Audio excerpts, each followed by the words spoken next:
Hey Jack, Hello. What's up? how's your French? How's my French? J'ai oui dans la piscine. Oh, hmm. C'est not good. No, Not all I good. know about French is the dressing, but as in salad as in dressing. as in the fashion in Paris. That kind No, of no, as in dressing. French salad dressing. It's Of like a course, of course, of course. creamy red stuff that comes in a Yeah. bottle. Yeah, no. My French is abysmal, and I have to say, Excellent. So is it mine. was not made better watching The Wages of Fear. Although, actually, I will say I followed it a lot better than I thought I would. Great. Well, this is Yeah. this is perfect. It's an opportunity for two guys who speak basically no French to talk about a great French film. All right, Perfect. Exactly what you wanted from a Jerry Anderson podcast. let's go.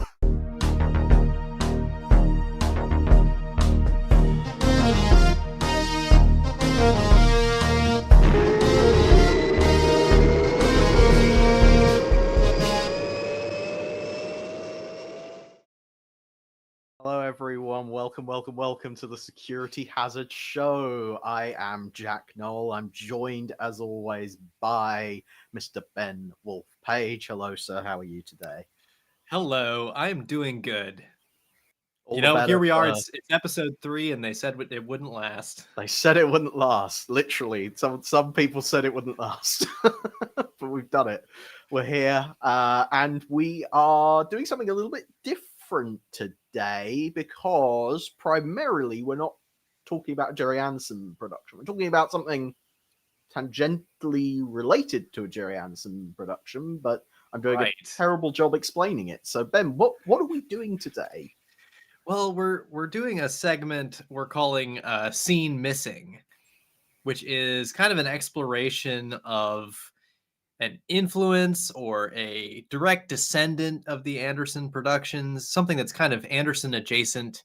In this case, something that the filmmakers would have been aware of and would have played into their creative process. Definitely. Oh, yes.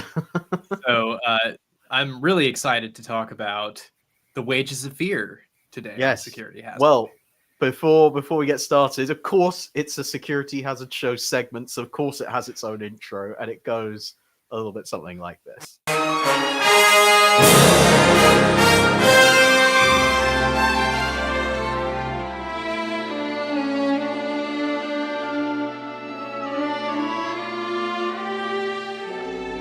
Roll the videotape.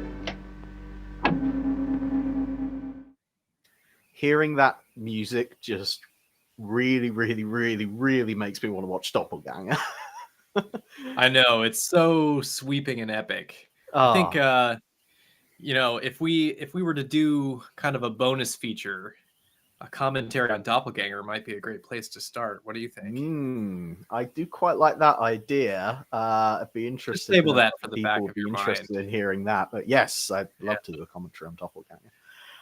Do let us know if that's something you're interested in hearing. Is two of Absolutely. us waffling on over top of Patrick Webb and Patrick Weimark and Ian Hendry and Patrick Roy Finnis Weimark playing Jason Webb. playing Jason Webb. Yeah. Yes. I just ran the two together. Yeah. Well, of course. All the same. But we're not talking about Doppelganger today. We're talking about The Wages of Fear. We are. Why? Why are we talking about this? Well, The Wages of Fear, as far as I can tell, it's originally a novel, French novel, and it was pretty quickly optioned into a movie circa 1951. And it is the origin, as far as I know, of a trope in genre fiction, which is the carrying of highly combustible explosive devices across treacherous landscapes in trucks. And This was the definite start of that. as far as I know, I was not able to Okay. find anything earlier than this. So if someone else knows an earlier origin point than this, but this certainly would have been This film won a major prize called the Palme d'Or at the Cannes Film Festival, the biggest film festival in the world. Was remade in English a couple years after it came out. It's been subsequently remade many, many times. It was a Netflix series about a year ago. Yeah. So it's certainly something that the filmmakers at AP Films and subsequently Century 21 would have been aware of. And so if you've seen a Jerry Anderson episode that had trucks carrying a highly explosive substance across treacherous terrain, the there was undoubtedly from this film. Yeah. So that's Yeah. why we're talking about it. I don't think there is. I at first I was like, well, it's as you say, it's kind of a trope. It's a fairly common thing. There are lots of different movies and TV shows that do a story like that. So I was like, maybe people are, linking the two unnecessarily. But certainly in the case of the Joe 90 episode, Colonel McClaine, I don't think there is any doubt that the Wages of Fear influenced that episode. But in interesting ways, which we'll get into later. But I'm a huge I pushed really hard to get this on the show because I'm a huge movie nerd. I'm a huge cinema fan, and I'm really interested in kind of the intersection of the kind of like low arts and high arts, which is sort of an imaginary divide that we've created. So a prize-winning black and white French movie over on one side, and the puppet shows made for kids on the other, really not that different. And I'm really interested in that kind of dynamic between the two, high and low, and the ways that they're the same and the ways that they're different. So I'm excited to have this conversation. I would like to give Jack an extra special thanks for making the effort to watch a 2.5-hour black and white movie with subtitles. So not something you typically do, I'm assuming. Not my typical. So what you said there about the high and low arts, I am definitely a low arts kind of guy, I have to say, to the extent where honestly, even just watching movies is not really my thing. Right. I am a TV nerd through and through, to the point where even some of the more what people would consider essential blockbuster movies are totally off my radar. And wow, much like my wife is always like, how did you not see X Disney movie when you were a kid? It was everywhere. How was that not on your radar? And I was like,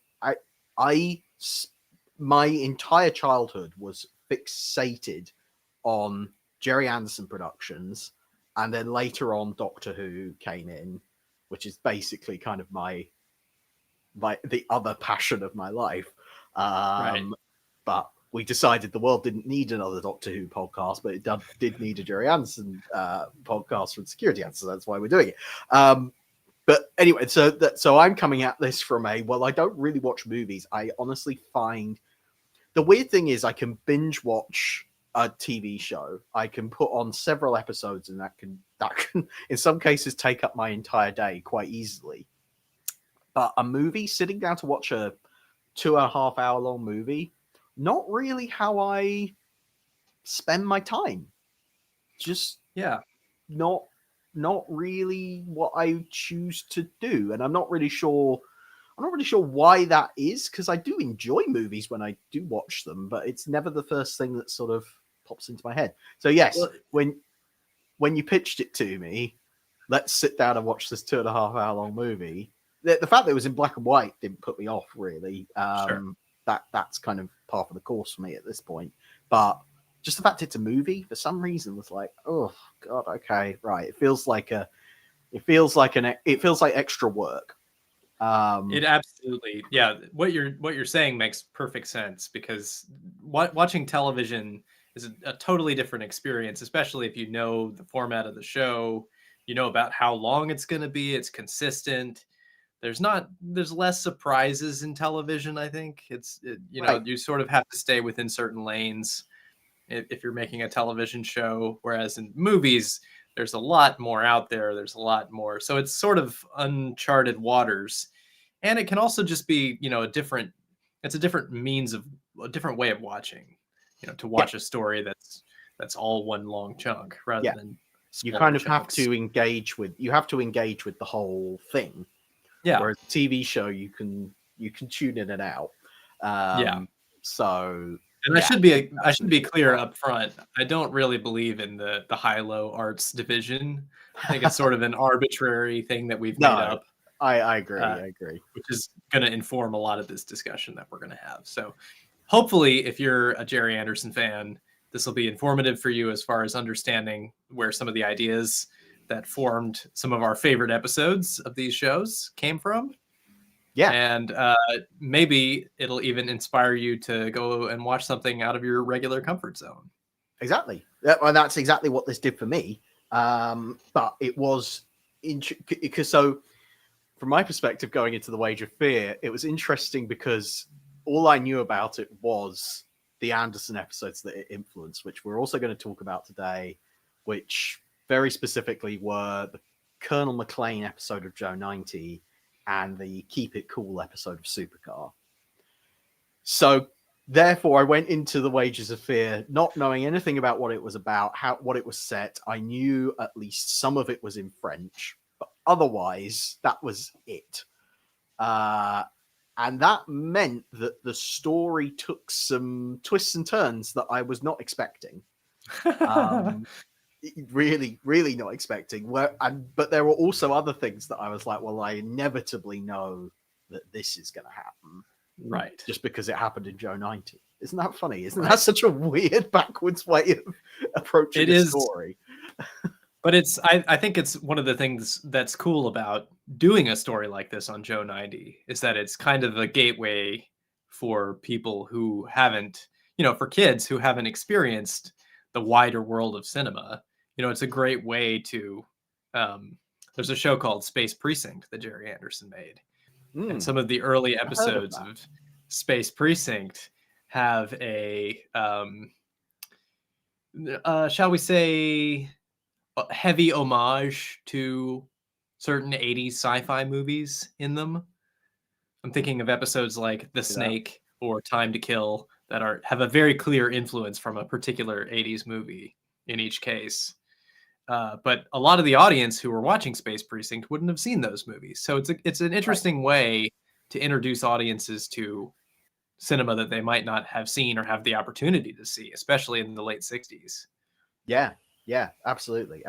Well, this is the interesting thing also to consider is that Jerry Anderson wanted to be one of those movie makers. He wanted to be a prize-winning, very, very successful Hollywood level, which I know this isn't a Hollywood movie, but of that level. He wanted to work in live action with big stars doing very impressive stuff. And he wasn't. He felt trapped in this puppet world.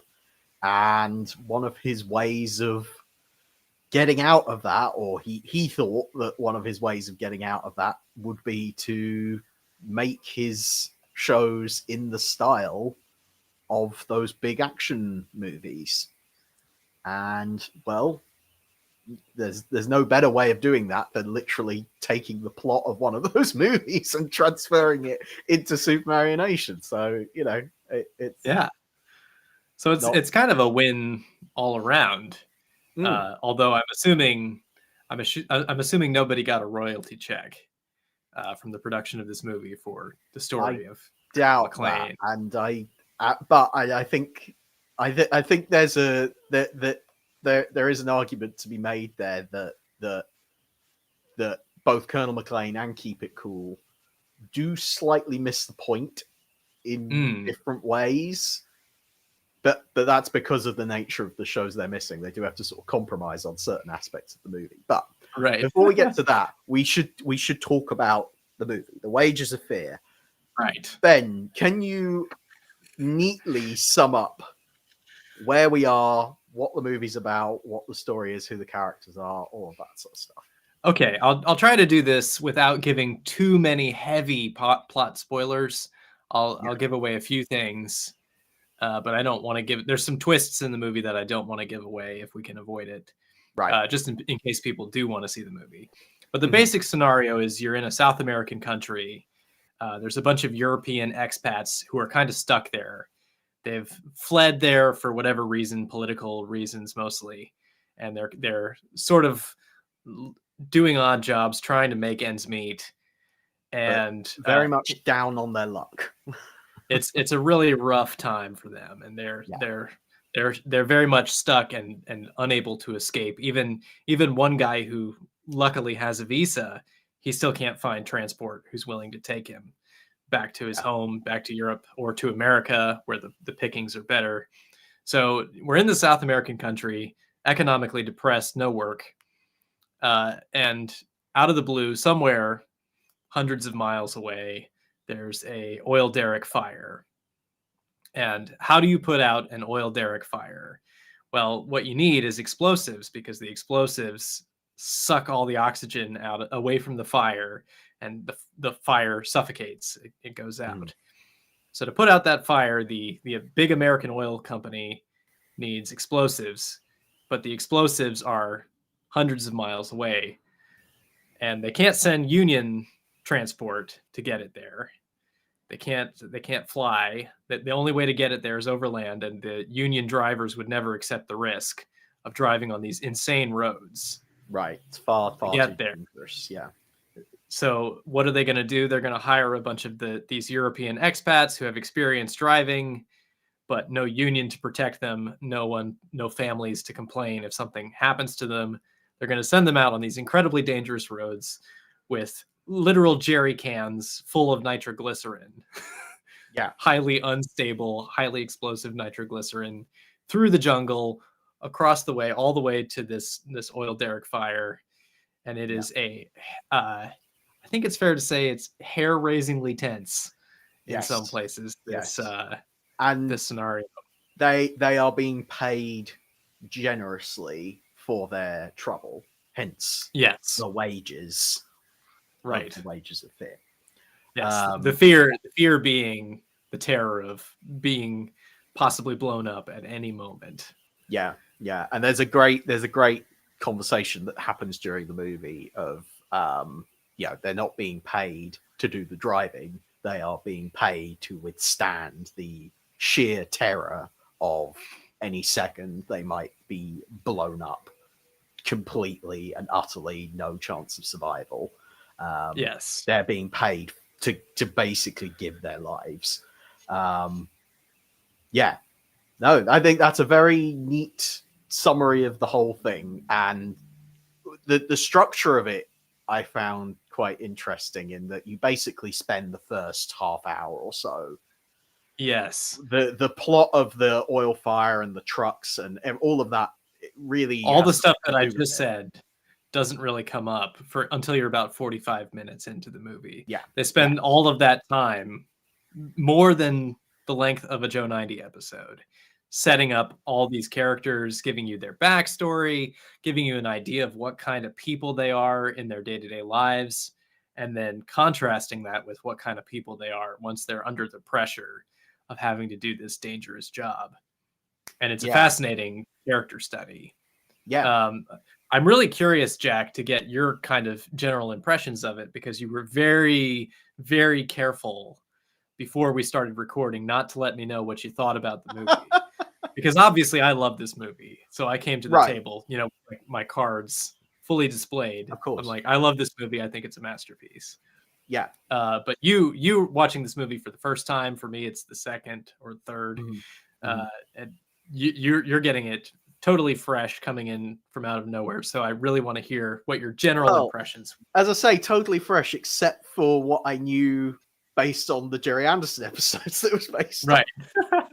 So therefore, the first thing that took me back was how much time we spent setting the characters up. Because obviously in those Anderson episodes, they have much less running time. They're more focused on the action. So they pretty much get to driving the truck straight away. So I was very surprised when, as you say, the first 45 minutes or so is none of that. And I was honestly wondering the whole time, when are we going to get to that? Because we seem to be spending the entire time hanging out with these characters in the local bar in this really downtrodden town where basically all the expats just sit around all day being miserable, complaining they don't have any work. We meet, Mario, who is supposed to be the sort of handsome lead of the whole thing. And he's got this girlfriend, Linda, who he treats incredibly badly all the way through. But it seems to just sort of escalate how bad he treats her. It's really quite despicable. You meet Joe, who is a complete stranger to the town. He just turns up, befriends Mario because, again, they sort of sympathize with each other, being down on their luck and things like that. He's a slightly older man, so he sort of takes Mario under his wing, kind of mentors him a little bit. We've also got Luigi, who's a very happy, jolly Italian guy. Yes. Very, very keen on life, seizing life with both hands. He's a very larger than life character. It's sort of contrasted to the kind of gloom and doom of most of the characters in the story who are down on their luck. He's very much making the best out of it. Even he gets his moment of absolute darkness that comes up at the beginning of the movie, which I won't spoil what that is, because it does sort of add to the tension later on. But even he is not invincible to the wave of depression that just kind of sets in over this whole town, this whole setting. So there's also a character called Bimba, who's German, and he's we get the impression that he's seen stuff, that he's been through horrors as a result. In a way, he gets the least sort of attention. I feel like the least. I don't connect with him in quite the same way, and that is sort of one of the, again, because of watching the Joe 90 episodes and knowing what will inevitably happen at some point, you do immediately, when you go into the movie knowing what could happen, you immediately go, well, I know who I'm going to be, let's just say, I know who I'm going to be following to the end of this. Sure. But I don't think that's a huge spoiler.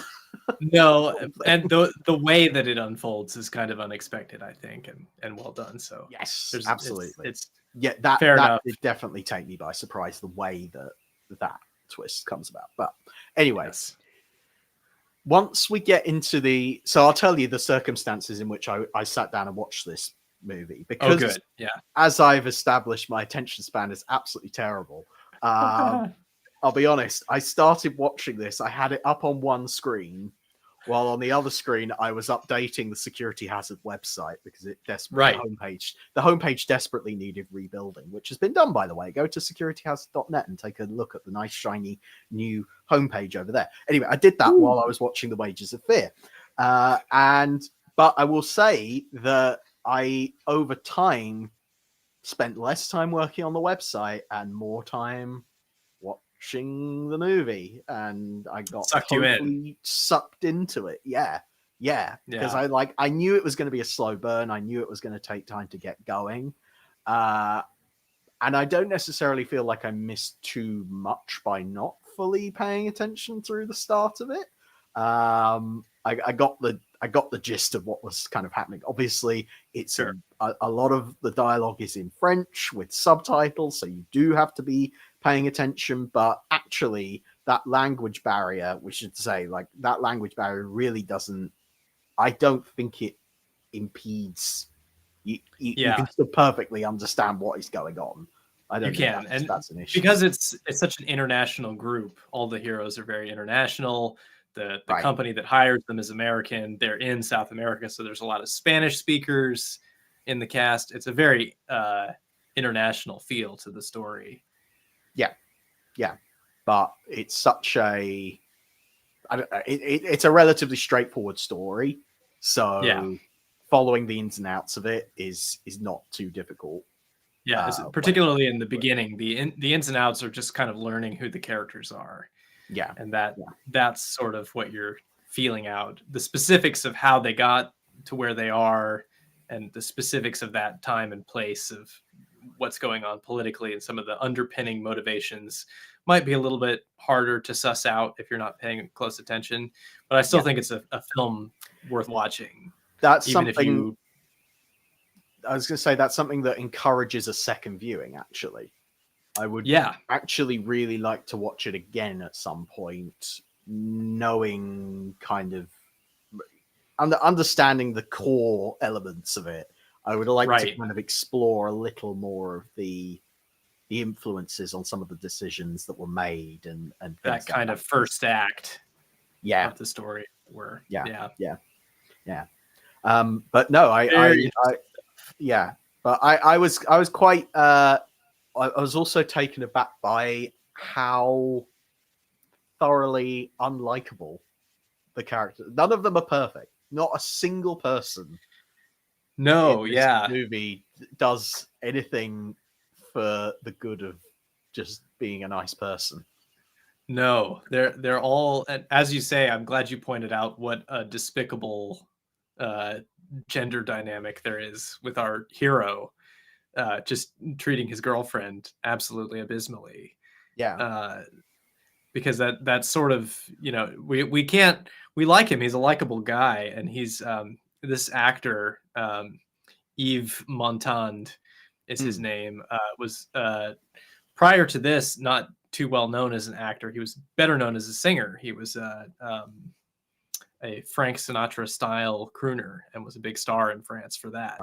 So this launched, the success of this movie launched his cinema career, which culminated in a lot of roles in the West too. So he's in Grand Prix and a few other well-known international productions.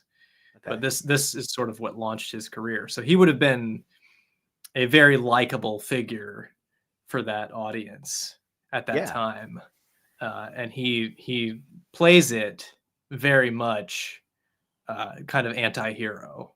And that's the exact word for it. Yeah, anti-hero. Very, very much so.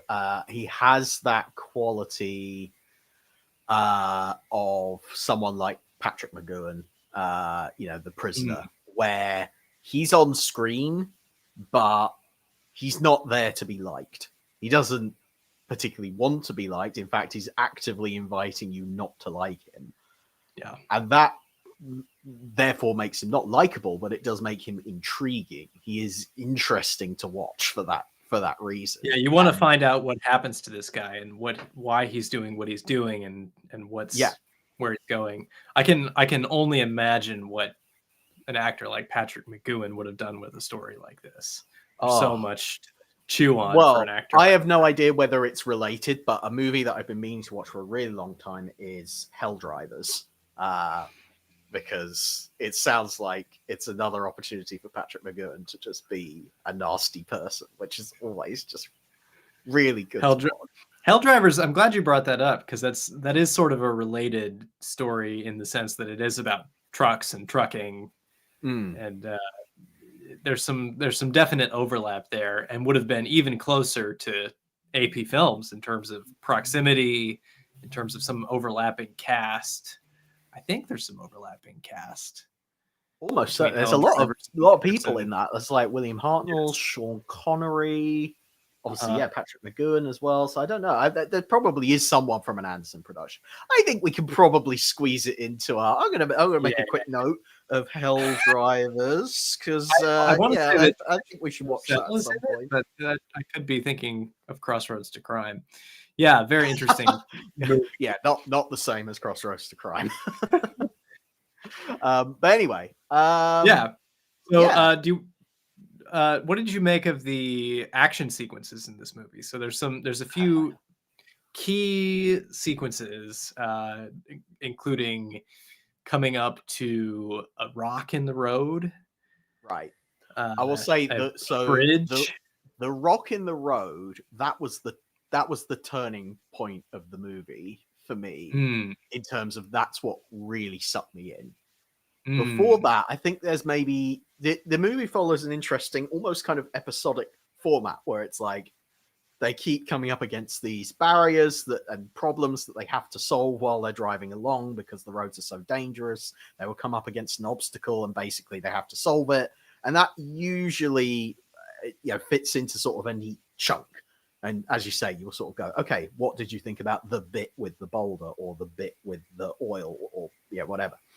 The rock was the one that really sucked me in. I think before that, there are maybe a couple of instances where they're driving down a road and it sort of becomes quite important to them to keep up their speed or slow down. And I'll be honest, that's where I kind of got a little bit lost. I would find them being really tense and knowing, I could tell it was a really tense moment, but I didn't know why. Right. I'd be Yeah. watching these scenes, not really sure whatever. Like, there's definitely a bit where they're driving along a pretty straight bit of road, and Mario and Joe, who are paired up in one truck, think that the strategy is to drive really, really fast. Yes. And Luigi and Bimba are driving very, very slowly. Right. And that causes an issue. Yes. But I wasn't really sure why why that was a problem. So there were a few instances like that where I saw the tension there and I understood it was a very dramatic moment, but I didn't really understand why that was. And I was like, Yeah. maybe it's because I've never driven a truck before. Maybe that's why I'm not understanding what's happening. But there you go. That's what I took from those moments, at least, to start with. Possibly because I've seen the film more than once, I might be able to shed some insight into that. So that there's a section where they go over what they call washboard road, which is the road is really rough and not smoothly finished. Okay. So if you have two approaches you can take. One is to take it really, really slowly so that it doesn't rattle, the truck doesn't shake. Yeah. The other is to take it really, really fast because you'll just fly over the bumps. Right. But in order to take it really, really fast, you have to build up a head of speed. And the reason that one truck had to take it slow was because of the way that they were driving. They didn't have enough space to build up speed, so they had to go slow. But the other truck behind them had to go at high speed in order to try to make up enough time to get to where they were going. And they had the distance because they were more prepared for the washboard road. Okay. So it's a little bit fiddly, definitely not nearly as clear as like, oh, we need to do a hairpoint turn, and the only way, or to do a 3-point turn, and the only way to do that is to back out onto this rotten wood bridge. Yeah. I see. I missed the point of that one as well. I was like, well, why are you driving on that bit in the first place? I missed obviously the bit of dialogue where they had said, "Oh, right," to turn around. Explain. Obviously, I figured out that that's what they were doing once they'd started doing it. But I'm not a complete idiot. I was watching the thing, but I just missed the reasoning as to why they were doing it at first. Yeah. Obviously, once they start doing it, you just get sucked into the drama of it because, as you say, they're up on this wooden structure that is crumbling away, and they've got these huge, heavy trucks, and it's just, I mean, the appeal is obvious. It's very tense. And obviously all done for real. Obviously the nitroglycerin wasn't really in the truck, but in terms of the way the film was made, like, those trucks are really they appear to be very much in danger, and the cast really kind of throw themselves into it. Everyone's muddy and dirty, and the landscape looks genuinely barren and, hazardous, and it all feels very unpleasant. There's no shine or gloss to any of it. It's very unglamorous. I in the research that I was doing into this movie, I didn't find anything about miniatures at all. So as far as I know, everything in this film, even some of the really spectacular stuff that happens was done full size. Yeah. As far as I know, none of it is miniature work, which is amazing. It really looks like it. It does, and that gives it impact because you just feel like, wow, okay, you really do feel this really happened, basically. The scale and the weight of it. One thing that blew me away is that the movie was, as far as I can tell, entirely made. Blew you away. That's very good. Pun unintentional. This film was made in France. Oh, okay. Which, if you watch it, you feel such a sense of place. I was totally transported. I mean, I didn't know exactly where it was set, to be honest, but I wouldn't have said it was filmed in France. No, me neither. I assumed that they went on location somewhere to film it, and subsequent remakes of this film, which I guess we can talk about at some point, did go on location and film in South America, and did some really crazy work. Right. But this film, they actually built that village in the back lot on the studio. That was a back lot. Again, I thought it was real. I thought that was a real place. They did such a great job. It utterly convinced me. So well done to the production design team on The Wages of Fear for creating a totally immersive. That bamboo garden where the trucks go through is a real place in France. Wow. All of it, what they created in France, which is just unbelievable. That is nuts. Yeah, no, I had no idea. Totally bought into the idea that these were real locations. Yeah. Did you feel at all, Jack, like the trucks themselves? Obviously, this is a Jerry Anderson show, so talking about vehicles is important. Yeah. Did you feel like the trucks themselves were almost a character in the story?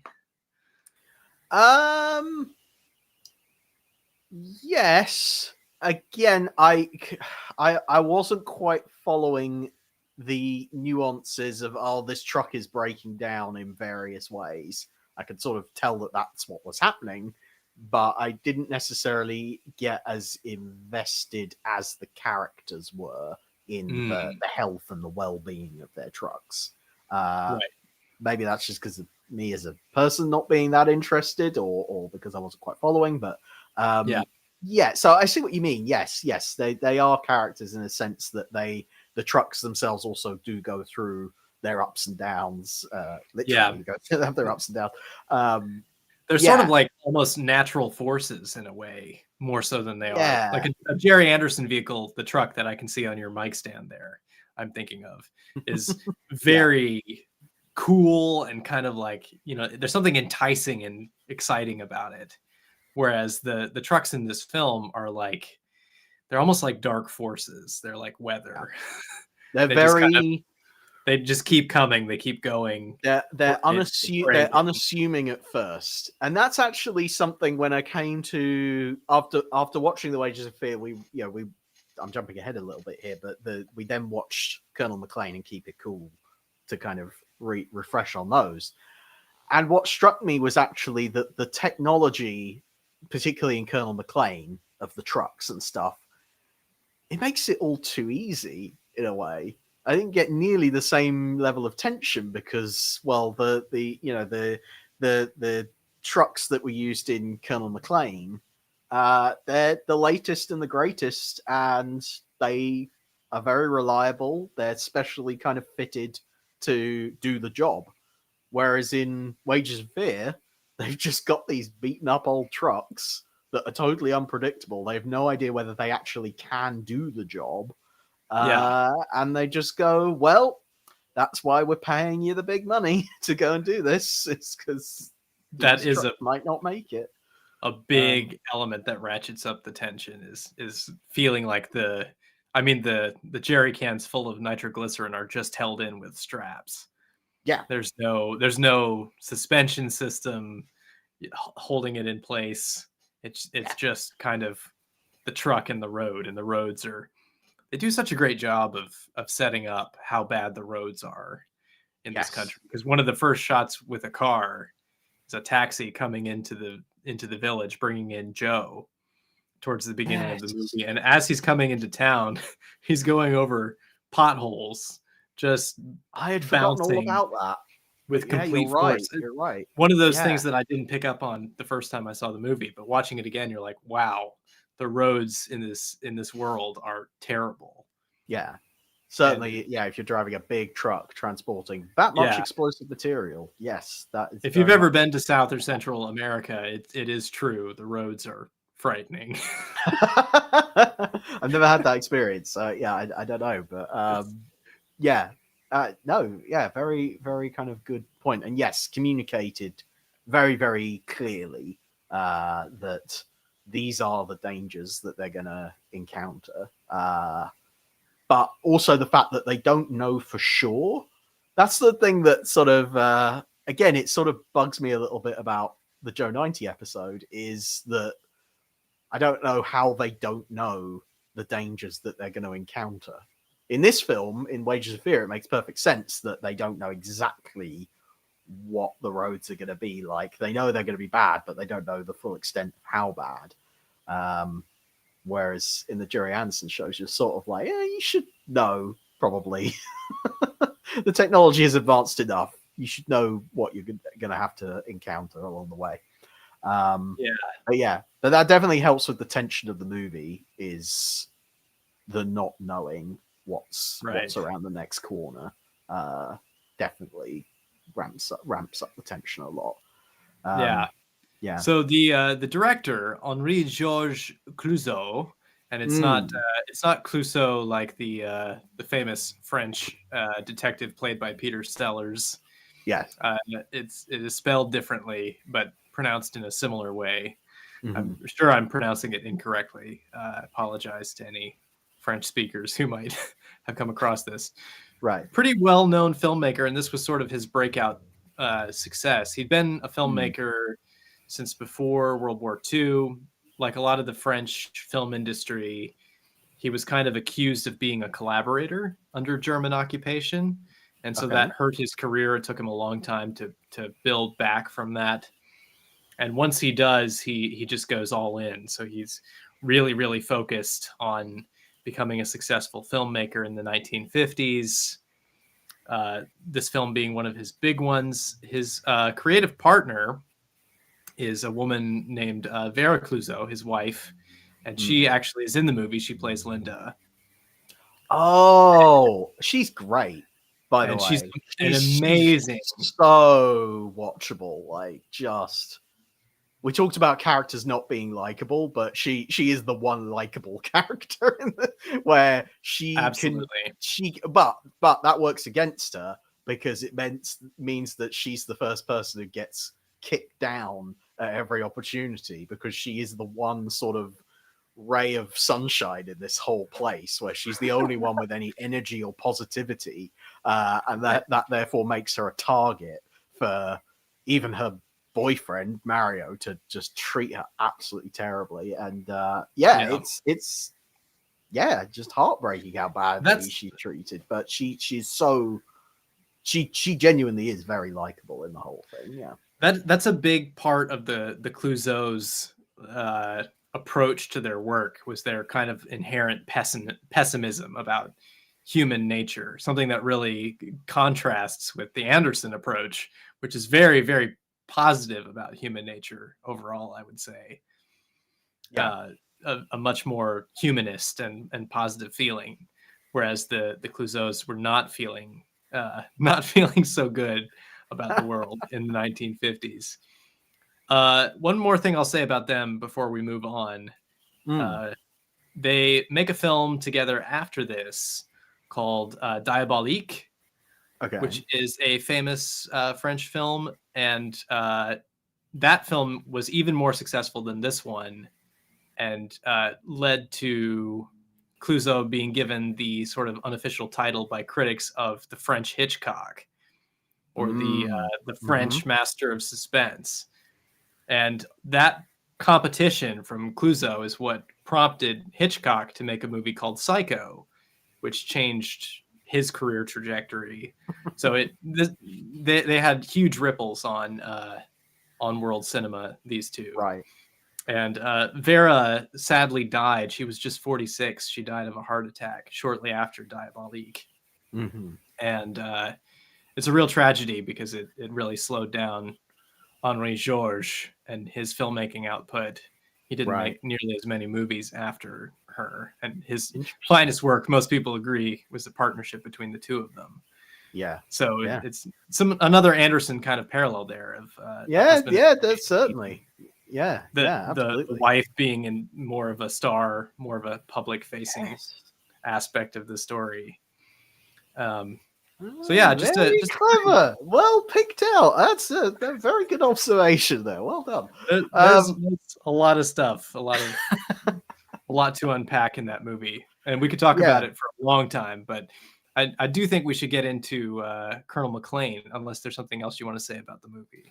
Well, the only other thing I did want to say about the movie, I'm sure we'll circle back. without giving too much away, is the ending. That rubbed me up the wrong way. Yeah, were you disappointed by the ending of the film? Yes. All right, but I also understand why it goes that way. Sure. It subverts expectations. It definitely. However you think this movie ends, you don't know. You think this character is going to go on a complete arc, and that their life will come together the way that we, the viewer, believe it should, and then it doesn't.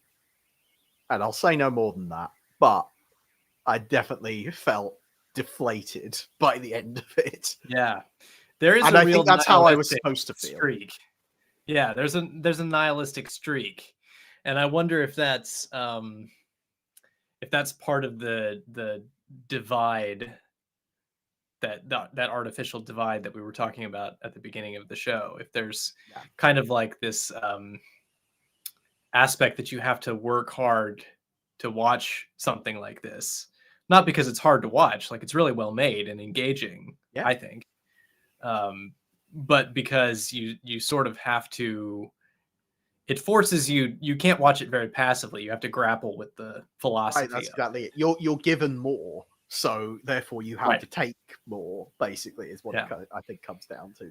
And do some work to suss out why did it end that way, and what does this character's journey mean. You're sort of left on your own to figure that out. Very much be figured. If you can figure it out. yeah. But no, that was the only other thing. To read the novel to find out what the source material for all this is like. Yeah, exactly. I'm definitely curious about other interpretations of it as well, the remakes and stuff that came later, whether they go in the same direction or not. There is very much took me as like, oh, that's not how this type of story would normally go. At the end.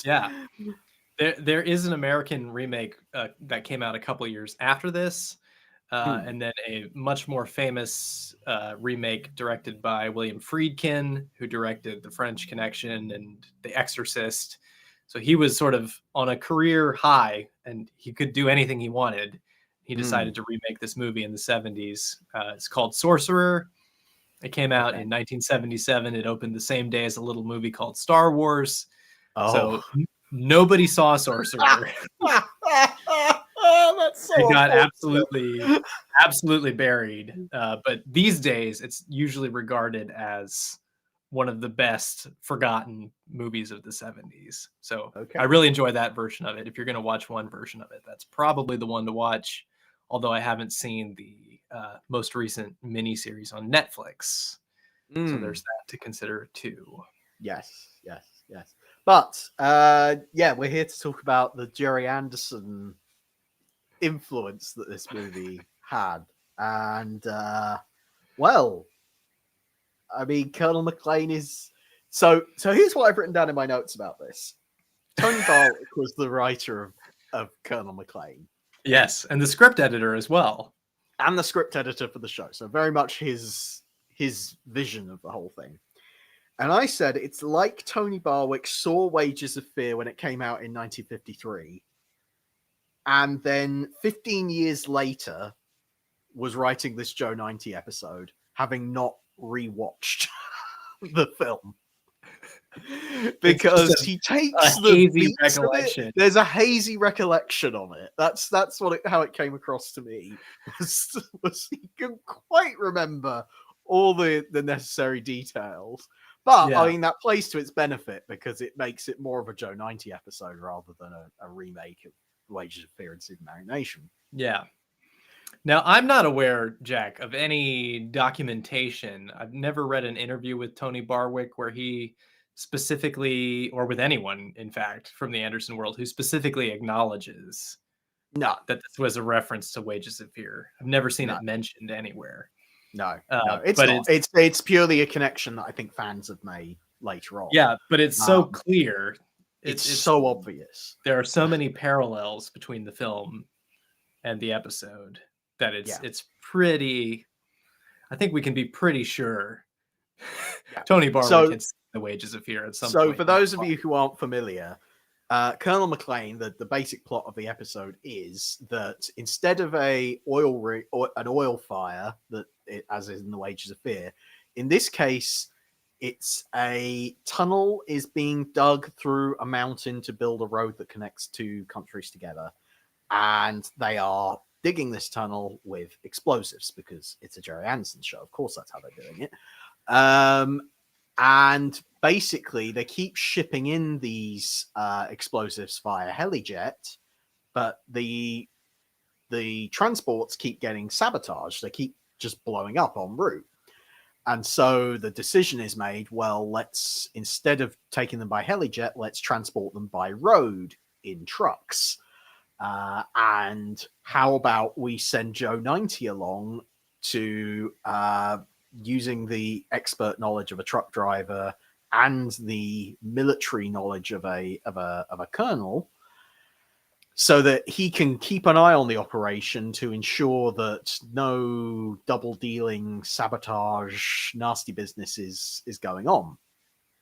And so that's basically the episode. So there are a few very important differences between this and the Wages of Fear, in that the truck driving is being handled by the military.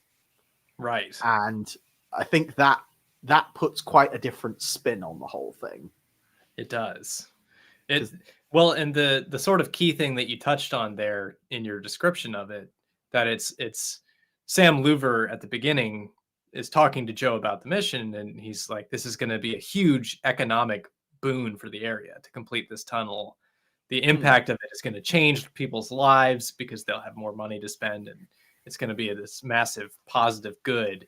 And it's sort of like a pro-capitalist, like let's build and grow together kind of attitude.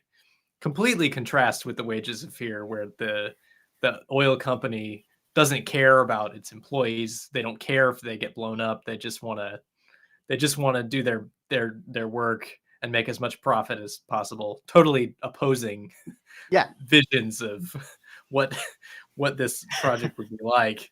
Yeah. The fact that in the Joe 90, in Colonel McClaine, the bad guys are sabotaging the project because they don't want the countries to be linked together by road. They don't want the economic prosperity between all these nations. They want it all for themselves. So yeah, the motivations are completely different, both for the reason why they're building the road and the reason why they need the explosives are totally different, but also the motivations of the characters are totally different. They're not doing it. The reason these military guys are driving the trucks is because it's their duty to do it. It's just what they do. They're just doing it because it's a good thing. Whereas in the Wages of Fear, a huge emphasis, I mean, it's in the title of the movie, is they're getting paid a lot of money to risk their lives to do it. And that's really the only motivation they have. They have nothing else going on in their lives. They feel completely worthless. So they're doing it for the $2,000 paycheck that comes at the end. Whereas in Colonel McClaine, there are no wages. It's not mentioned. They're just doing it because it's a good thing to do, which is very, very Jerry Anderson. But I wonder whether that it makes it less there's less tension there. The characters don't have as much at stake, you know. Yeah, well, it's sort of in a way, it's sort of it's less high stakes, but perhaps more a deeper resonance, perhaps because they're doing it for an ideal. You Yeah, know, they're yeah. doing it out of some sort of sense of civic duty or like purpose, whereas the characters in The Wages of Fear aren't really doing it for any ideological reason other than selfishness. Yes, exactly. But then this So, is the other thing that Colonel McClaine does differently, is it tries incredibly hard to make its characters likable. yes, The two military guys, the sergeant, who goes unnamed, he's just the sergeant, and Private Johnson have this comedy double act thing, which obviously Tony Barwick writes incredibly well. it's his Feels like specialty it's as a writer, probably yeah. influenced by other movies. I feel like there were a lot of movies around at that time which were like, look at the comedy army guys, you know, Yes. who are slightly inept but have good hearts. And, you know, one of them, they make a whole big deal about Private Johnson. He likes to exaggerate and he likes to tell stories in the mess about what's going on and that sort of thing. So they try very, very hard to make them as likable as possible. And, you know, the sergeant is kind of on board with Joe being their commander. Private Johnson maybe doesn't like him so much, but that's kind of, again, done for the comedy of, isn't it ridiculous that a 5-year-old boy? Nah, he can't be 5. It looks more like 10. You know, that sort of stuff is just it plays so beautifully, and the voice cast do a fantastic job. You can tell people like Gary Fast, Keith Alexander, they're having a lot of fun playing. Keith Alexander is really great in this. Yeah. Yeah, it's something you touched on briefly there, which I think in production order, this is the first time this happens. They actually give Joe 90 2 different brain patterns. Mm-hmm. Yep. This is the first time. It's even stated as such in the episode, which is really unusual That's true. to make a point of saying this is the first time we're doing this. Yeah. It's such the concept of Joe 90 in general, which if you haven't watched it recently, Joe 90 is a 9-year-old spy who gets brain patterns implanted into his head by his scientist father. How do you that concept in and of itself boggles the mind a little bit, but when you start to think about combining brain patterns, what does that even look like? How do brain, like, do you lose the short-term memory of one person and the long-term memory of another? This is the other weird thing about it. They do make a good point of like, oh, this is the first time we've ever tried combining brain patterns. Like, that's a good potential source for drama, isn't it? And then it's just fine. Yeah. They're just like, well, you know what? There's actually no reason why we couldn't combine 2 at once. So let's do it. They do it. And there are no issues or repercussions whatsoever.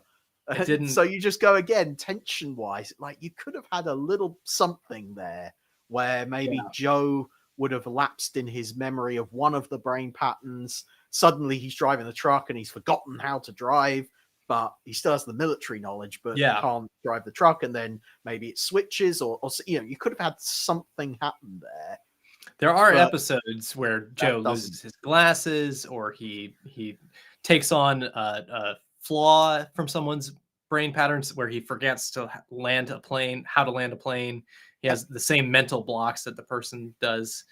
This episode doesn't have any of that. He's just a really, really competent 9-year-old driving a truck. Exactly. Which, if that's what you came to this episode looking for, then it delivers in spades. Yeah. There's no nuance to that. But if you like watching 9-year-olds drive really cool trucks, this episode delivers. There's an appeal to that, definitely. And I think, you know, if you were bearing in mind, obviously, The Wages of Fear is a 2.5-hour long movie.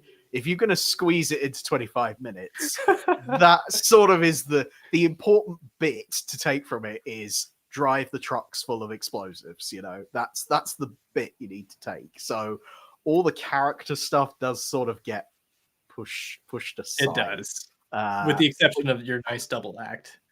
Yeah, with the double act, which is again set up very nicely and plays to its strengths. But the trucks themselves look great. I love the trucks. I was gonna point out, it's Joe one of 90 those vehicle. things. Yeah, a lot of people say that. Obviously, yeah, Konami made a model of the truck. It's one of the guest vehicles from Joe 90 that stands out. And given that Joe 90 is often criticized for its lack of technology and lack of vehicles, I don't agree with that, obviously, because I co-wrote the Joe 90 Technical Operations Manual, available now from the Jerry Anderson store. If you wanted to get that one in. But yeah, no, the Explosives truck is a fan favorite, and absolutely. I like it. I certainly do like it. I don't quite know why it has endured so much better than so many other guest vehicles from Joe 90, but and the main thing that the main thing that actually impressed me about it, watching it this time around, was the models themselves are obviously fantastic, but also on the puppet sets, the full-sized version, like the cab set, but also the giant wheels that you see on the set, look fantastic. That's a great point. I didn't think about that, but the puppet sets are really, really lovely. Yeah. I mean, you can't think about them too hard. I don't know how people actually get in and out of those trucks. No, or how a 9-year-old can reach the pedals even. Yeah. Is and you something think they could have had a nice, again, with a little more time, they could have had a nice bit about that. Yeah. They could have played more on the fact that this is a 9-year-old with implanted brain patterns doing this job, but they play it so totally straight that Joe is the Colonel in this scenario, and you are just meant to take him seriously. I want to draw a comparison between Joe 90 in this episode and Mario in The Wages of Fear. Yeah, let's talk about that. The lengths that, because basically Private Johnson throughout the episode takes moments of hesitancy and says, I don't want to do this anymore, I don't want to carry on, and Joe sort of gives him opportunities to, all right, fine, you can go if you want to, and those very quickly get wrapped up, and Private Johnson always just sort of carries on.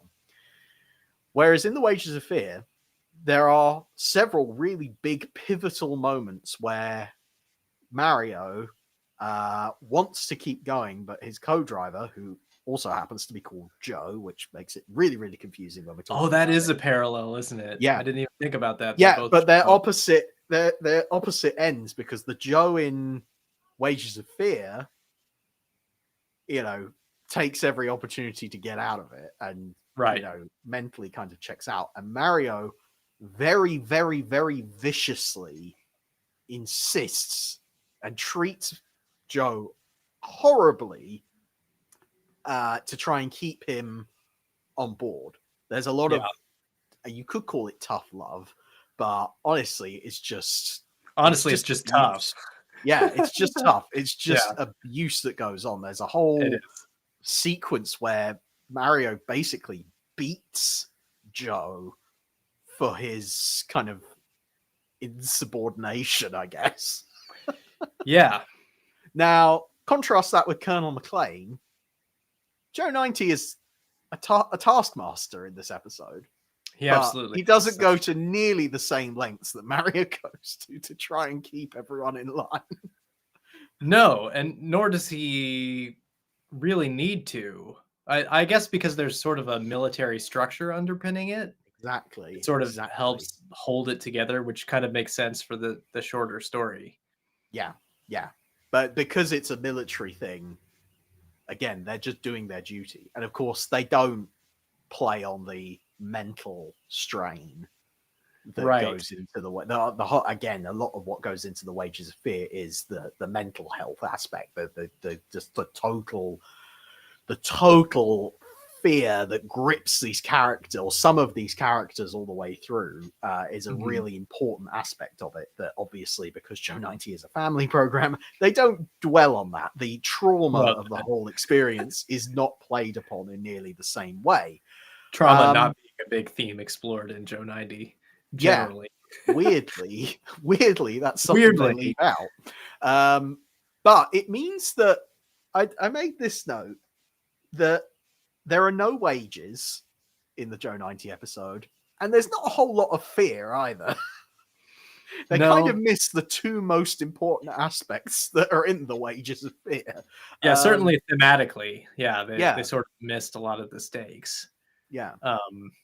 It is more like let's watch some super cool trucks doing cool things and going over bridges that are falling apart, and all of that is very good looking, but it definitely does lose a lot of the stakes, and even the kind of like what they're doing it for, to build a road through a mountain because it'll connect the shopping mall to the village, I guess. I don't know. Something like that. Yeah. It's definitely the stakes are so low. It feels less life and death, which is part of why there's a character death in this story in Colonel McClaine that hits much harder than a typical Joe 90 character death for me. And I was wondering how they achieve that. How you do still feel that when the character dies in Colonel McClaine, you feel it.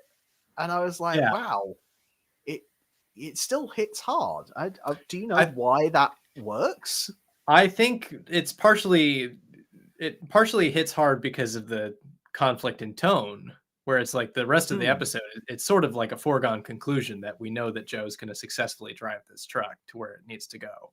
Yeah. Well, you can kind of, you don't have to be an expert. To the point where even Joe gives up at the very end of the episode. It's just like, right, Johnson, you're okay. Yeah. You take it from here.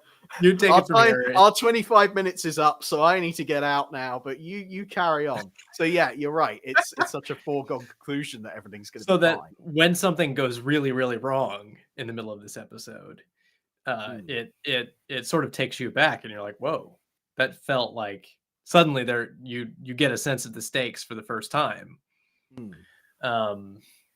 Also, I think because the Sergeant is sort of the most, like, Joe with the glasses on in this episode is very military and strict, and he doesn't really have anything interesting to do. Yeah. So he's less likable. Johnson is likable, but sort of predictable in his character, where he's sort of like the in the Old Testament, there's a literary trope with the prophet's assistant. Where the prophet like goes out and does all these miracles, and the prophet's assistant is just sort of like gobsmacked by the what's going on. That's Johnson's role in this story. He's just forever in startled and awed by Joe 90's. He's Robin looking in awe at Batman's achievements.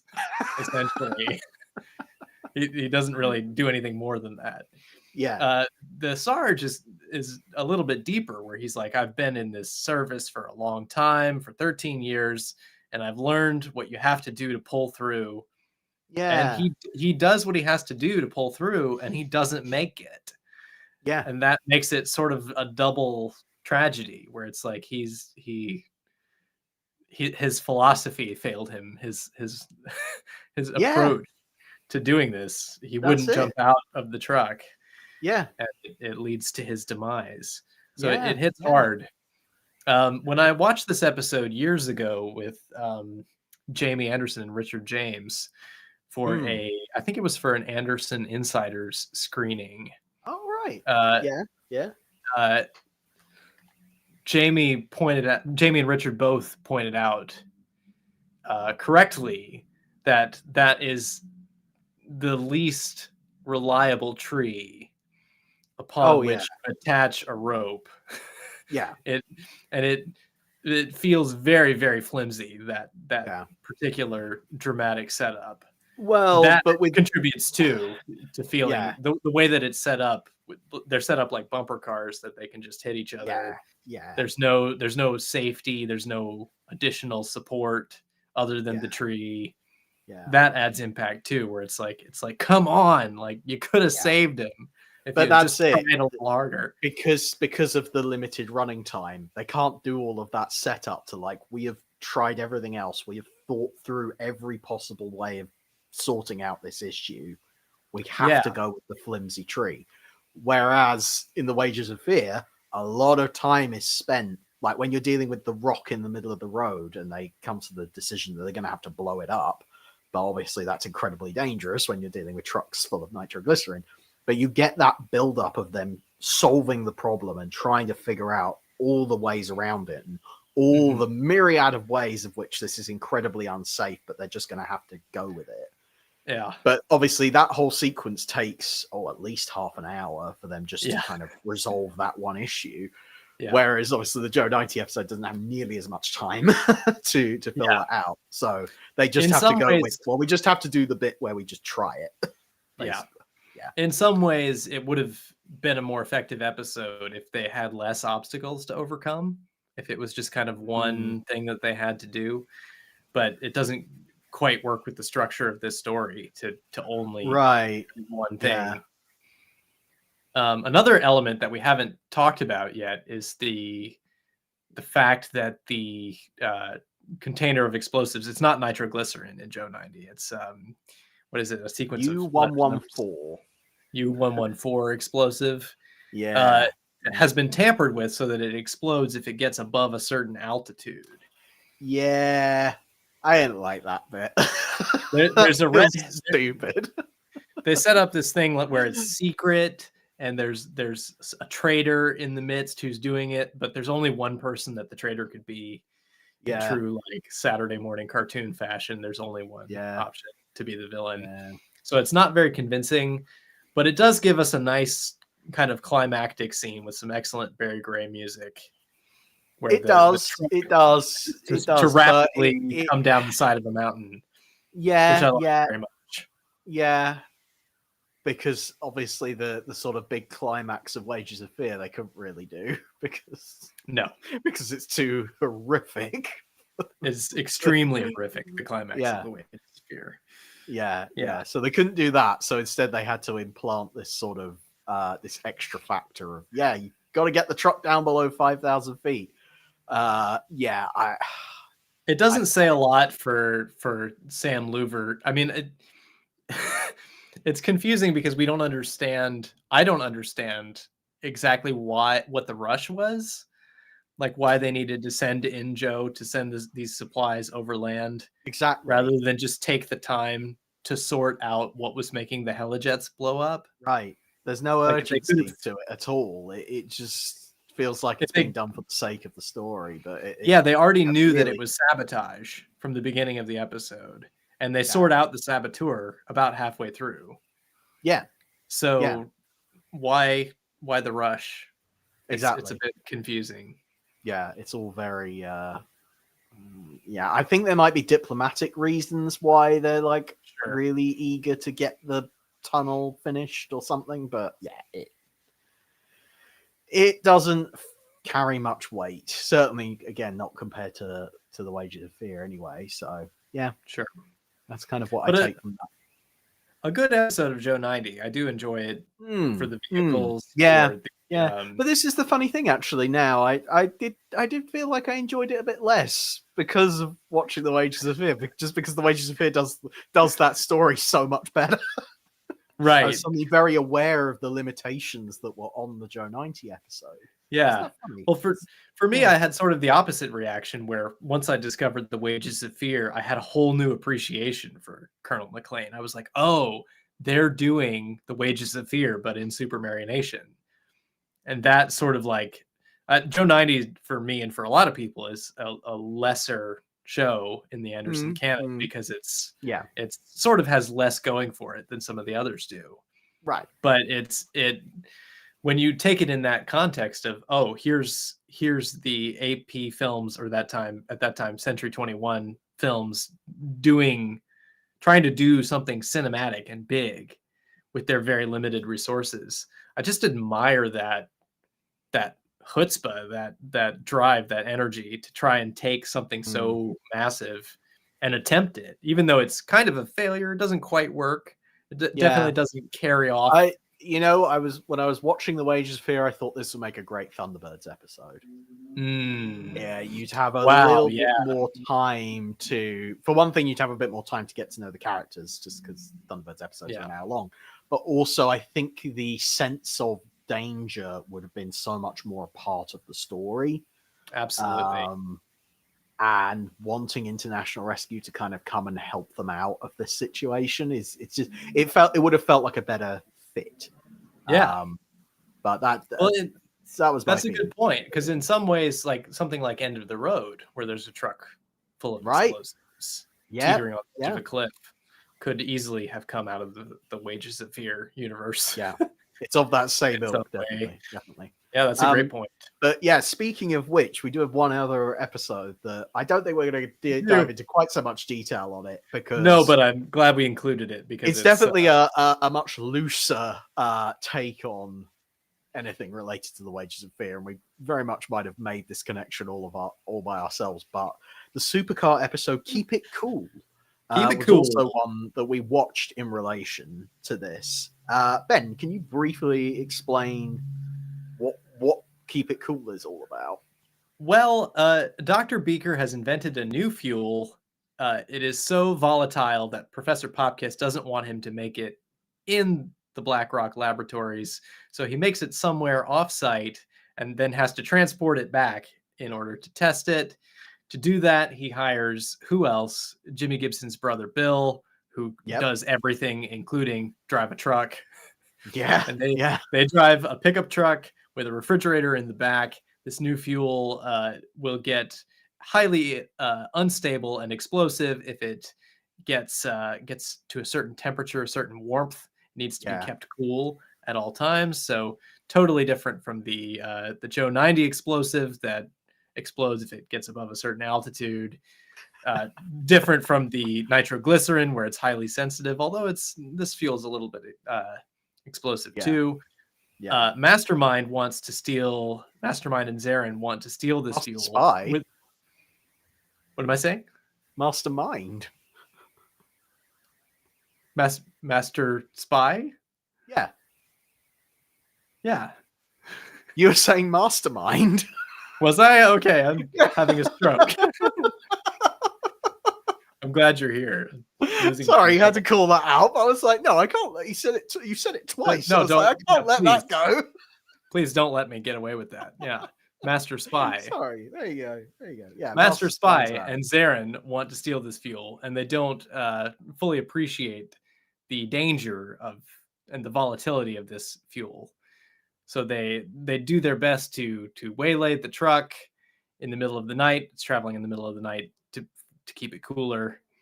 As the sun comes up, they make away with the fuel, unknowingly putting themselves into danger.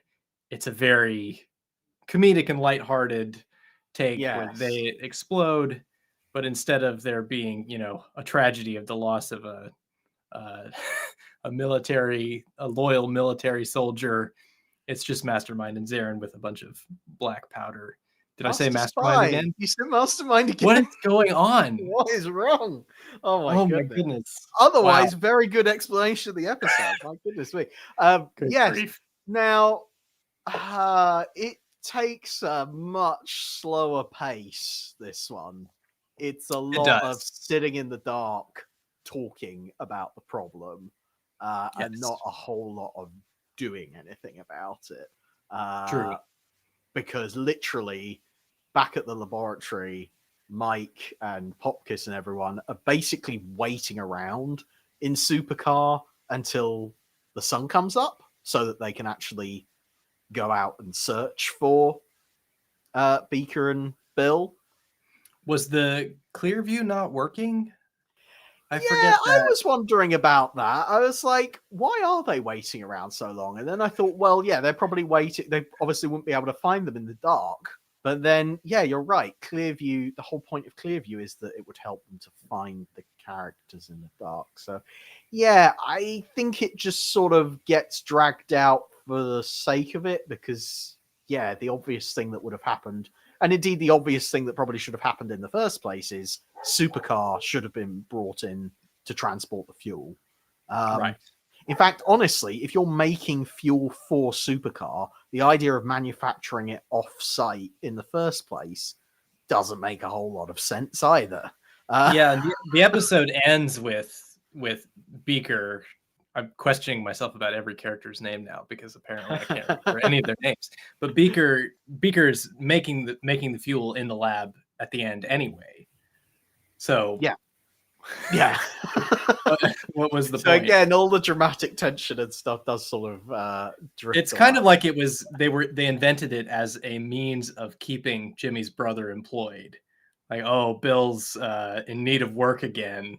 We have to give him a job because he doesn't he can't. Well, it's a very obviously the script is written by Martin and Hugh Woodhouse, and it is kind of a stock example of one of their scripts where they just sort of set up this very scientific problem of we've got this fuel, it has to stay below freezing. We have to keep the truck running to keep the refrigerator running. But when the truck gets stopped by a boulder in the road, just like Wages of Fear, when that happens, then they're like, how do we keep the refrigerator running? Well, we're going to have limited power. Oh, we also want to have our radio switched on so that Mike can home in on us. But then that runs the power. There's just all these problems, and it's very contained. It is. They get into the minutia of all the details that are needed to make the plot work. Which feels more like the Wages of Fear than the Joe 90 episode in a way. Yes, except it lacks the spectacle.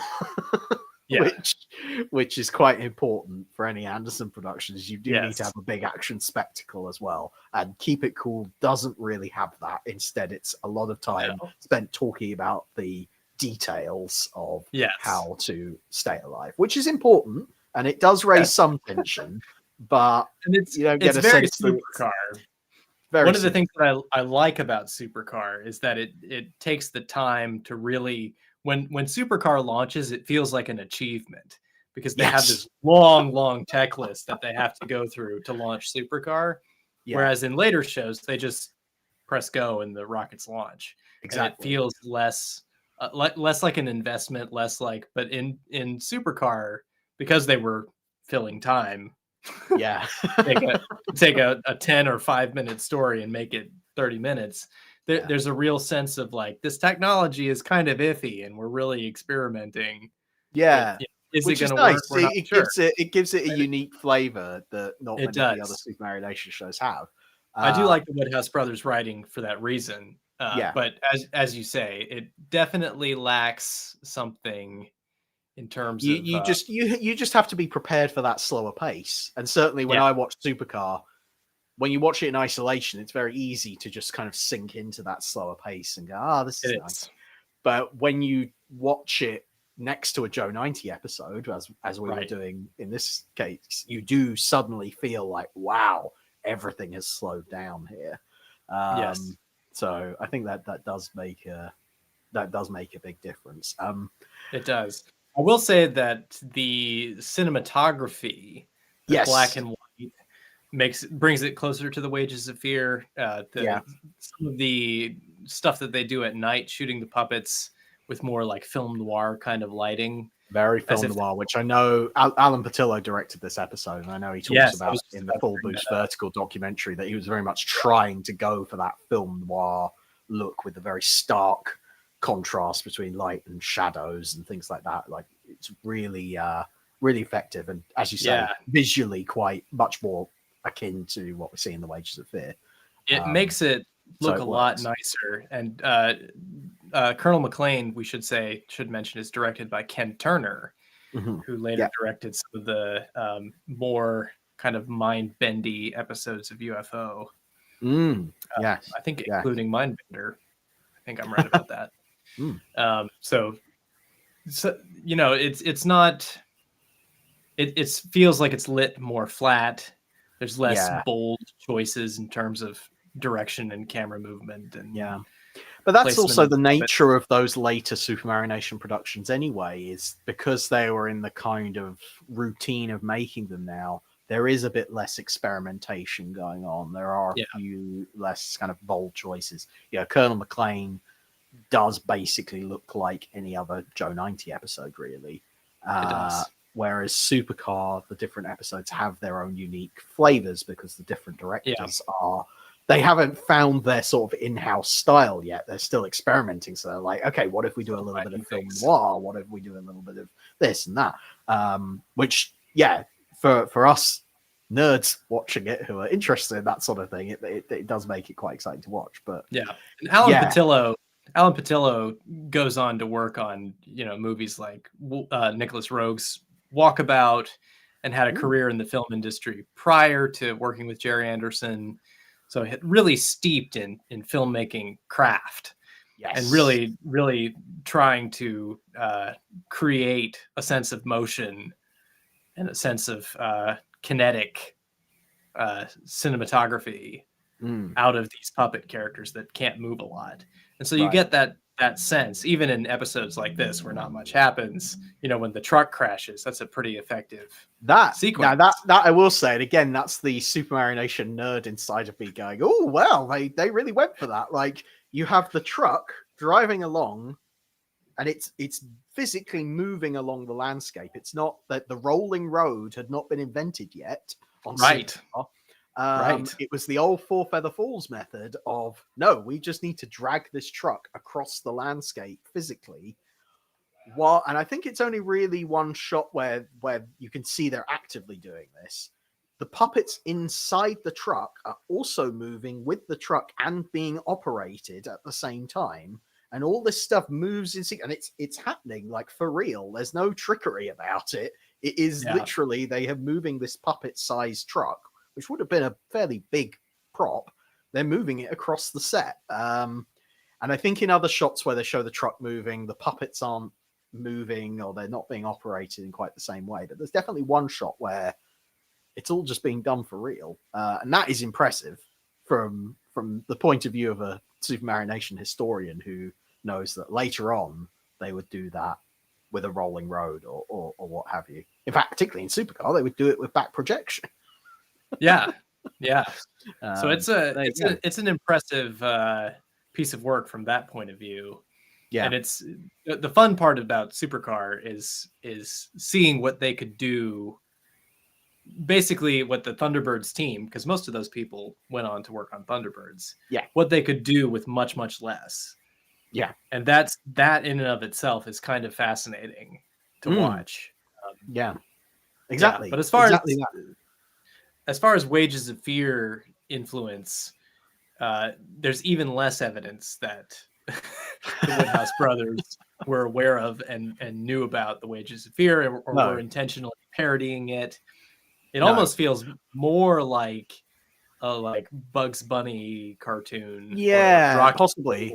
I will say that if the Woodhouse brothers were influenced by the Wages of Fear, what they took from it was less of the big action spectacle and more of the, what if we have two guys in a truck who get on each other's nerves a bit.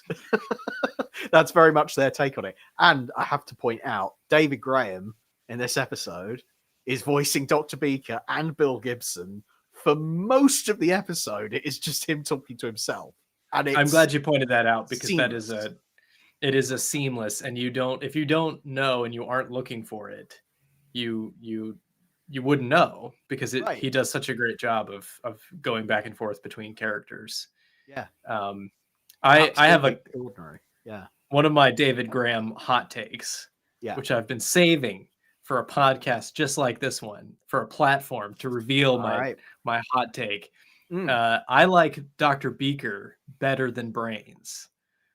I think Dr. Beaker is a better character for David Graham than Brains.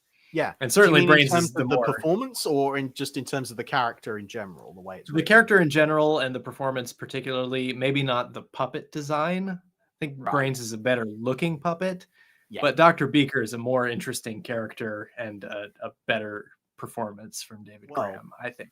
the thing about Dr. Beaker is, so Supercar's whole format was a combination of what Jerry and Reg Hill came up with, and Martin and Hugh Woodhouse, who Dr. Beaker was their character. Right. Yeah. So it's no wonder that he gets an episode like this where he is the spotlight star of it, really. So I think just the fact he gets those opportunities to be a more well-rounded character comes down to the creation. But yeah, also the influence in terms of David Graham's voice work is very clear as well. I think in Full Blues Vertical he talks about there was a particular actor that he was channeling when he was doing that voice. So Dr. Beaker very much takes the voice for Dr. Beaker takes its cue from a particular person, whereas Brains doesn't necessarily feel like anyone in particular. So right. Yeah, but no, I'm in complete agreement with you. I would go for. I would say that Brains is probably more reliable as a scientific advisor, Sure. and as someone in a crisis, I would rather have Brains with me than Dr. Beaker. But for the fun of watching it and for telling an interesting story, yeah, Dr. Beaker every time. I have to say, nice. Yeah, I agree with that. That maybe should be something for our Everything That Might Have Been segment, is to talk about a Dr. Beaker show. That could have been Dr. Beaker himself. What would that have looked like? I think the Woodhouse brothers did do some work on that. I feel like somewhere on the internet there was discussion about it before they died, that they sort of had this vision, because the idea that they had was called Beaker's Bureau. Yes, I've heard that name before. They wanted to do something with that where it was very much Beaker in the lead role, but I don't know too much about it. So yeah, maybe that's something I'll make a note of it. Next to Hell Drivers, we'll also do Beaker's Bureau. That should be a double episode there. Yeah, sure. I can't think of a better combination. Beaker's Bureau. Yeah. Wow. So yeah, we went from the sublime to the ridiculous, from the Wages of Fear all the way to Keep It Cool. Yeah. I'm glad we decided to do it in that order, because this is a more lighter, comedic, basically the polar opposite of the Wages of Fear, which is quite heavy and features some traumatic, frightening scenes that haunt me to this day. But all the way to Master Spy and Zarin. See, I said it right this time. Sitting in the rubble of their car, like Looney Tunes characters. It's so lovely. It's great. It's so charming and so funny and so lighthearted. I love another great voice, Graydon Gould as Mike Mercury is really, really great. He always has just the right amount of tongue in cheek in his performance. That's it. I really enjoy that about Mike Mercury, is that he isn't quite so, actually kind of comes back round to the Wages of Fear in a way, in that he's not necessarily the most handsome, the most heroic, the most clever character. He is imperfect. He is sarcastic. He can be rude to people. He isn't necessarily trying to be liked all the time. And I think that makes him interesting. You know, I think that's a very key feature, and actually something that, if I know anything about cinema as a whole, I would say it's much better to have a character who is interesting rather than likable.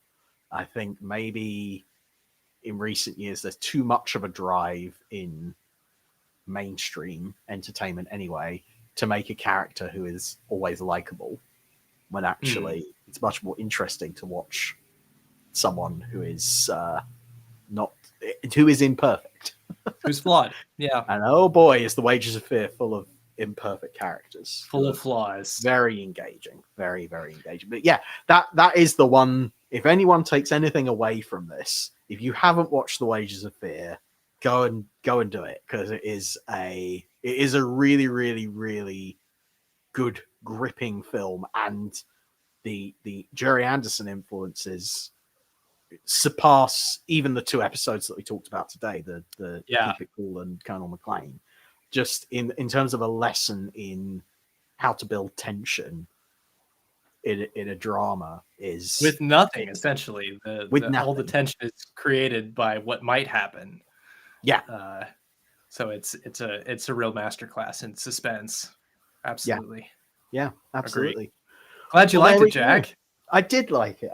Thank you very much for introducing it, and I look forward to probably having more lessons in films I ought to have watched sooner in future The episodes of the tension, podcast. I was so worried that you were going to dislike the film, and then we were going to have a debate on the air. It was like, like I was driving with a bunch of nitroglycerin in the back. I mean, could have blown at any time. Very good. He's very well. I'm sorry to have completely diffused all of the tension by quite liking the movie in the end. It would have blown me and Mastermind to Kingdom Come. Oh, dearie me, dearie me. Well, there we go. That was that was our Wages of Fear episode of the Security Hazard Show. If you enjoyed this, we are broadcasting every single week live on YouTube. You can catch us on Wednesdays at 6 p.m. UK time. And then we're also available to catch up on all of your favorite podcast platforms, Spotify, Apple Podcasts, Good Pods, all of that sort of thing. So you can listen to us every single week. If you subscribe to the Jack Knoll YouTube channel, you can keep up with us there. Head to securityhazard.net, where you can also get blog posts. You can find all of our social media links, all of that stuff. That's probably if you go anywhere, go to securityhazard.net, because that's got everything on it. And a nicely redesigned homepage, because that's what I was doing during the first 45 minutes or so of the Wages of Fear. Ben, where can people find you online? Well, you can find me at benwolf.page. That's my website that links to pretty much everything I'm doing on the internet. I have a Starfleet blog where I talk about Starfleet and X-Bomber, the Jerry Anderson influenced puppet show from Japan. I'm on Twitter as @Cinemarionette, on Blue Sky, Ben Wolf Page, YouTube @Cinemarionette. Please subscribe on there so you can see what I'm up to over there. Where else? Definitely check out the best way to support the show if you want to if you feel like you'd like to help us keep going. One of the ways you can do that is to support us on Ko-Fi. Look up Jack Knoll's Ko-Fi page, and that support will go /Jack Knoll. Yes, you can subscribe. You can either do a one-off tip, or you can do a monthly support. You could give what you like, as little as like £1 or $1, and that actually, if you support monthly, you get access to an exclusive video every month as well. So a little extra bonus feature there for you. Amazing. And that goes even a little bit goes a long way towards yes, it does. keeping us going on this endeavor. So we really appreciate that. Yes, thank you very much indeed. But otherwise, I think that's all. Thank you, everyone who's been watching us live. We've enjoyed your comments as they've been coming in. Yes, so don't forget to keep reaching out to us. We love to hear your comments and feedback about the show. Yes, you can email sec.hazard.pod@gmail.com. You can pretty much email anything you like there. And we'd love to hear your various opinions on favorite Jerry Anderson episodes and favorite Jerry Anderson series and characters and things like that. And who knows, we may end up talking about them live on the podcast. So would very much appreciate hearing that. So the email address for that is sec.hazard.pod@gmail.com. But that's all I have for this week. So have to say thank you again, Ben, for joining us. Thank you for educating me about the Wages of Fear. And, I will see you next week. Au revoir.